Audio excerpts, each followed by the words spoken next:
Let's get some gravity going with this.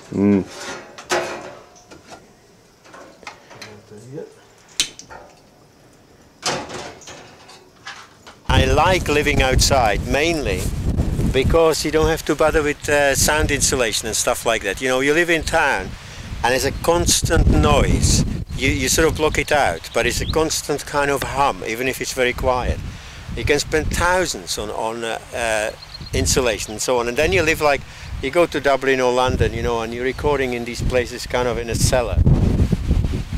You know yourself, you're like for an evening, and you just feel weird, you know. There's no windows or anything, and it's full of smoke and stuff, you know, because and coffee cups and things. And then I lived in Lochray. I was renting a house, and I thought it's wonderful. That's where actually David Tibbett did this one of his records. You know, you see rabbits hopping around, and it's quiet. You know, it's just like normal, like and here. Anyway, I was looking for a place, and I was looking at a place on the other side because I didn't want to spend as much money. When I came to this hilltop, I just thought, wow, this is fantastic. Fuck the money, I'll just buy this and see what happens.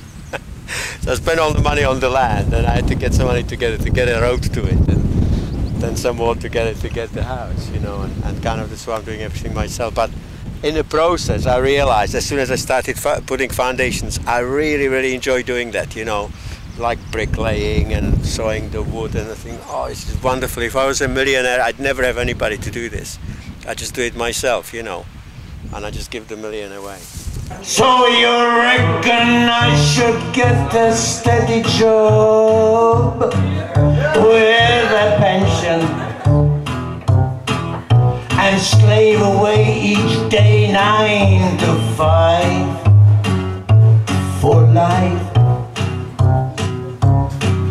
Well, I'd rather be poor, homeless and insecure than pay taxes to support your system. Well, I'd rather be poor, homeless and insecure than pay taxes to support your system. So you think that I should buy a house on a mortgage and chain myself to moneylenders' brains, heart and soul? Well, I'd rather live out, call me a labour, but I'm soaring in free air whilst you're crawling. Well, I'd rather live out, call me a labour, but I'm breathing in clear air whilst you're choking. Just look at all those sheep. Don't it make you weep as they're eating on their way to extinction? Well, in your own rat race, you scramble without grace. Twixt you and the sheep, there ain't no distinction.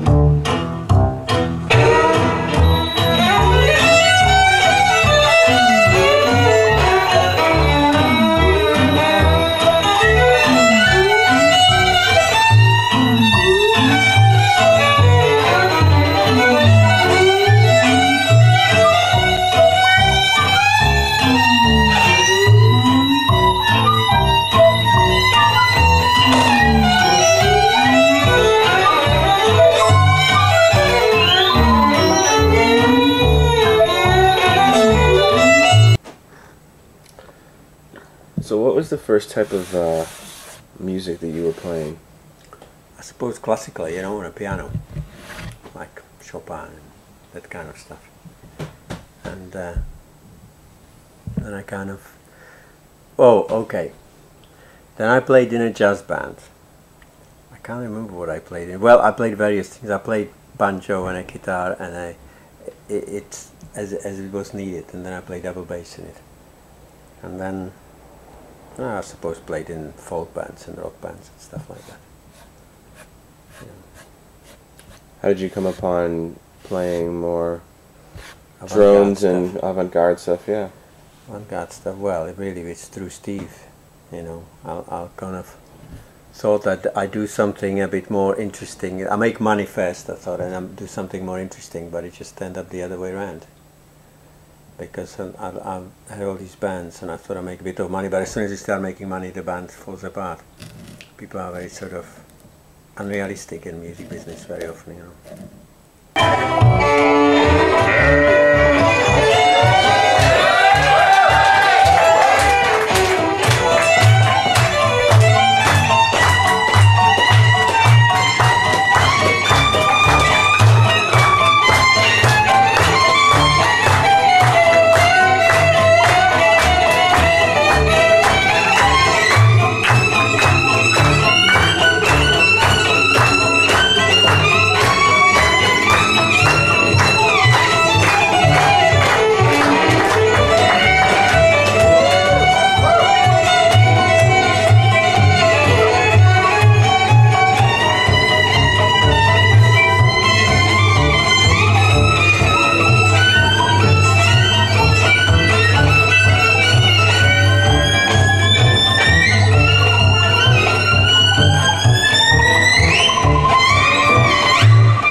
Thank you very much.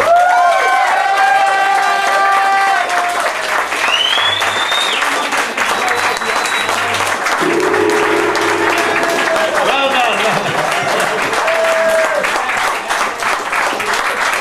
Thank you very much. That's the last sensible song out of time. I found actually lots of people in music business, somehow, they don't really like music that much. They really just want to be famous.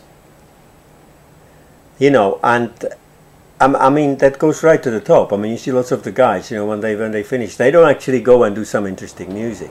As soon as they finish with a boy band, they go and race cars or something, you know, or being an asshole on a TV or something, anything, as long as they kind of, well, that doesn't really make up for interesting music then, you know. If all you want to be is famous, then, you know, you do have to have an interest in a subject, I think, a little bit, at least, to make it interesting, but maybe I'm wrong. But anyway, and I think I got into this music really through Steve, you know, Steve Stapleton, because he got me to play on one of his records, and kind of got together with him then doing the collaboration and stuff. You know, and it's more interesting to play, and actually he's a very interesting person to work with, you know, because he really does like music. You know, he doesn't really care about being famous or something silly like. He really is into it, and also, unusually for lots of musicians, he's he's well, you'll see when you meet him. He doesn't really have any ego, and so it's very easy to work with him. And he's quite perfectionist, which I quite like. You know, it's like if you say, "I'm not really sure about it," thing, you know, he just kicks it out. You know, it doesn't really matter. And I'm the same. I don't really mind. You know, I've got loads of piles and piles of stuff always brewing or finished. You know, so if it doesn't fit, it doesn't really worry me. You know, I don't feel at all precious about it. You just make up new stuff. I mean, like throughout, I was always like, when I was say teenager or something, I used to write music for like the dissident theatre and stuff like that. You know, I was kind of involved in those things. So I'd make songs that are appropriate for the scene. You know, I never really had a problem with it. And even like playing in a jazz band, I found that I was in a hospital for 3 days, and I found I did the arrangements for a jazz band. You know. And I find it was just really easy to do. You just simply work out, you know, just sit there and work out who's got to play what, you know. So I don't really have a problem kicking things out. I mean, like now I work with the kid show, and the music in it is, she said, "Oh, I want them 50 seconds for the blue," you know. "What do you mean blue?" "Well, I want the blue color to dance something like this with the ribbon. I want music for that." So I just make thing that I think is appropriate, and she says, "I prefer something else, I'll do something else." You know, and you want the ramba, like with the, you know, she wants a ramba in it, and obviously it's for kids, so it's not too way out, you know. And like in the beginnings, I want for intro, I want something that calms them down, you know, so I don't have a riot when I come in, you know, performing. So I do kind of a nice, you know, easy sort of tune, sort of classical-ish, folky-ish, you know, that I don't really think, oh, I'm not doing that, you know. I enjoy doing anything like that, you know. So it's not really that unusual, because all the right in the like your Mozarts and Beethovens, and it's certainly before Beethovens, they were all just jobbing musicians. You know, you might think genius and all that, but basically like Mozart would come and finish somebody's speech because he was waiting for him. You know, it's like a well-known episode in his life. He came and waited for somebody who was late. I saw a fellow composer, like, you know, still sing unfinished at some commission, so he just finished it off for him as he was waiting. You know. None of them was offended, or he didn't say, "I want royalties" on it or something, you know. It's just well, it's like digging the garden or something, you know. "Oh, I'll finish that piece." And I think that's much healthier attitude than thinking, "Oh my God, I'm a genius, I want to be famous," you know. In your bedroom with your plastic keyboard.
I'm not against technology as such, but I think lots of it is sometimes it's not really an improvement, though. It's, you know, it sounds like rain. Yeah, looks like rain too. Look at the windows. Great. How did Stephen Stapleton approach you? How did you meet him? It was just slightly bizarre. I went to Pete Boggs' son's kind of party. You know, his son was born, and like 3 days later or something, we had a sort of party. And I knew them. I knew Chris. I already played for Chris or something for his puppet show, And there was just a bonfire, and I was kind of fiddling a bit and playing some Romanian bits and stuff. And Steve then next day asked me to play. At that time I knew Steve. I didn't know actually what he was doing. I didn't know he was a musician. I just knew he was a man of taste, because when I came in I saw that he had a movie like Stalkers and stuff. I said, "Oh, can I borrow that? It's great," you know. And you don't often see that, like, you know, in a rural setting island. Usually they'd have something pretty trusted. And he said, "Oh, could I do some playing for him, you know, it was on the Who Can I Tend to Stereo." So I just went there, and the main engineer wasn't there. It was kind of slightly bizarre for me, a slightly bizarre scene. I wasn't really used to working like this. But I said, "Can I hear what am I supposed to play with or something, you know?" He said, "Okay." So he put it on for about 2 minutes, and the other engineer came in. And I said, "Oh, that's right, just play with it, you know." So I never actually had the thing. And he said, "Well, just play kind of quieter, and then kind of it gets more frantic, you know." And he explained it's about bicycles, a dream or something like that. So I just kind of played through it. I said, "You want a few more takes?" He said, "No, it was great, you know." Went home like 15 minutes later, you know, it was finished. I mean, you know, when you play things that are a bit more formal, you have to practice a bit and kind of know the chords and things like that. But I mean, I don't mind. I worked in the studios before, you know, so I usually come sort of vaguely prepared. This was just unusual that it's not prepared. I mean, I worked in Prague before with somebody, and tape ran out, and they just couldn't believe that we said we'll just do everything in one take, you know. Just had all these folky sort of gypsy tunes, do 40 minutes in one, you know, there's a tape or something, or 60 minutes, and it was with Maya actually. And she's very good, like, you know, Maya Elliott, she's kind of professional. So we kind of rehearsed it, came there, play from beginning to end, and I said, "Sounds changed in this." I said, "Oh, the tape ran out." I said, "Never mind, just play the end of the tape, and we'll join in, you know, we'll join in at an appropriate moment and just play to the other tape." They just couldn't believe this. I couldn't believe it, they couldn't believe it in Prague, because in Prague there's plenty of musicians like that, you know. There's no problem to just look it up in the notes and you just play it, you know. There's still, it's only with the kind of famous rock and rollers things, like they don't really know their craft even, you know. Never mind being geniuses, you know. That's like, just like one guy said about, you know, they all think they're Bob Dylan, but actually they are the Dylan from Magic Roundabout. Yes, I don't know. Oh, it's probably lost on you. The Magic Roundabout was a funny children's program on English telly. Well, Dylan was a little shaggy dog, you know.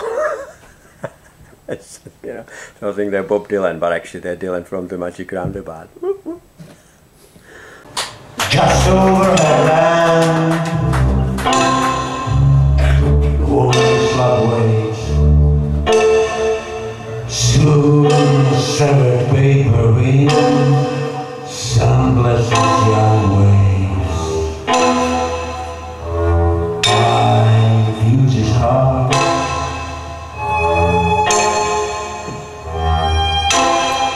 blissfully sinking in. I rock my chewy buttons.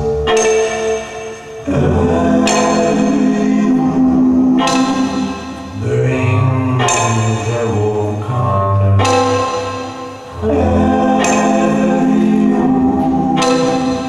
Bring the warm comfort.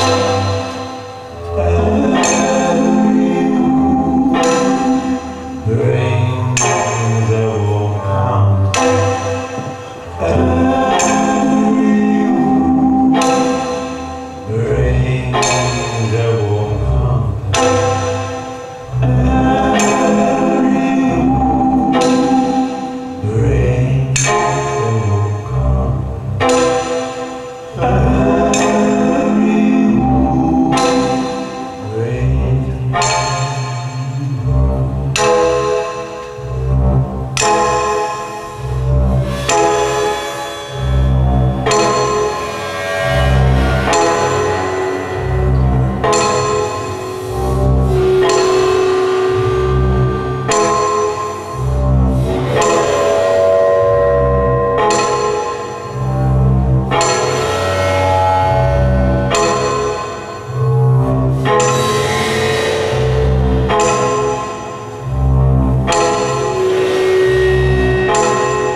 Thank you very much.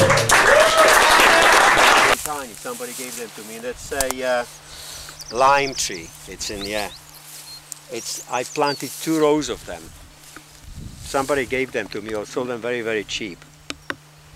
And I got all nostalgic. It's almost a Czech national tree. Every pub's got one outside in the countryside, and you sit underneath it. The beer tastes better when you're underneath the tree. Lightning never strikes where it stands. And there's something, it's very good for your chest and stuff, you know, the tea from it. When it's got little sort of green flowers on it. I just thought, oh yeah, I'll have a little alleyway here. And here we'll kind of sit and look at the lake down there and drink the beer. It'll be, I'll give it another 2 or 3 years when they're sort of that big. And we'll start a whole new custom here, you know, drinking beer under the lime trees. That would be great. Have to import some Czech beer as well, probably, but maybe not.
Miniskirted fishbowl,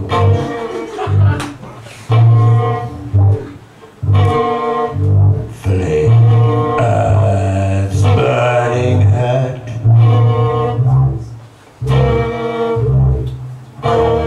Whilst moist nightingale shines beneath spirits smart.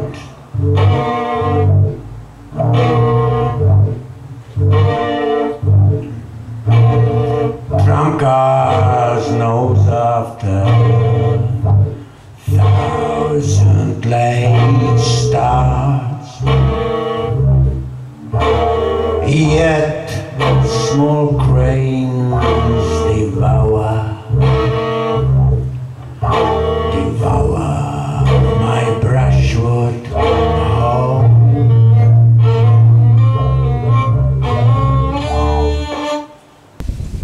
For the bathroom, well, you just use the nature, you know. For the toilet, use the nature. For the bathroom, well, just a wash. But in Innis, they have a swimming pool, which I think it's about €4 for a swimming pool and sauna. And it seems hardly worthwhile doing a proper kind of bathroom, you know, just go for a swim for €4 and have a sauna as well. But, I'll make a hot tub, which I probably put somewhere next to the house, you know. What's it called here? Like a big barrel and a fire underneath, and you can sit in it and drink tea and look at the view. Does it get cold here in the winter? No, not really. You know, Ireland's very mild. I mean, you get a bit of frost, but not like you'd get in Czech. You wouldn't really be able to live like this as easily. You know, you'd have to think about it, because it might be -15 for a month. You know, so you have to have stuff properly insulated and have a heating sorted out. And here, well, I've got a little wood burner, and it's never really cold enough.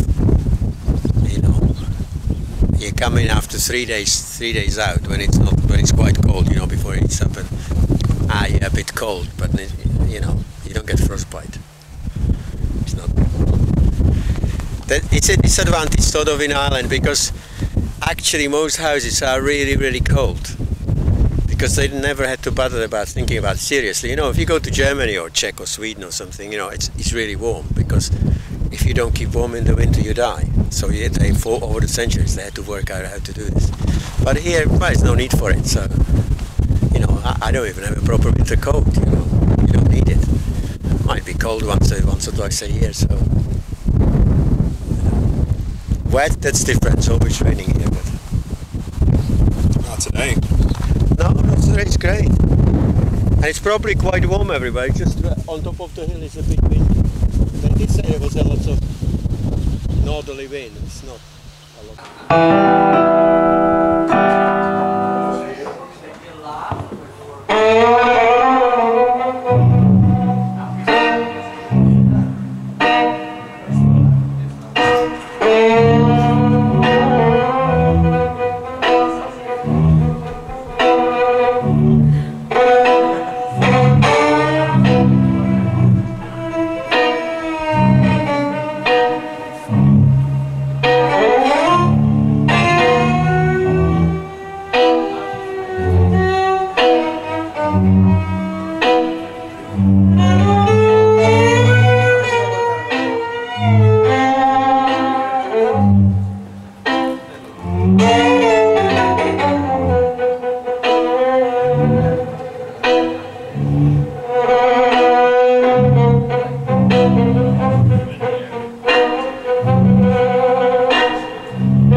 Oči černé,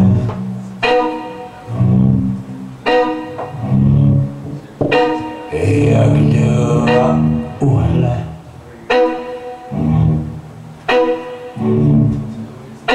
Pro vás bych chtěl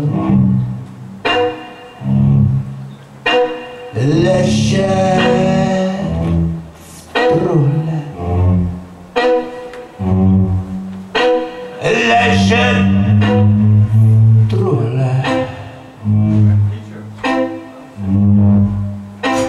Pěkně tuhle.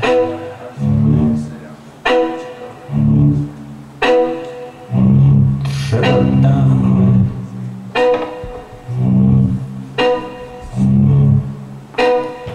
Nebo tuhle.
Black, black, black eyes.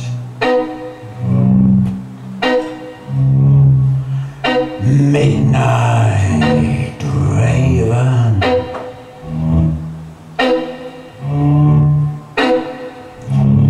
My heart anchored in your haven. My soul burning in desire.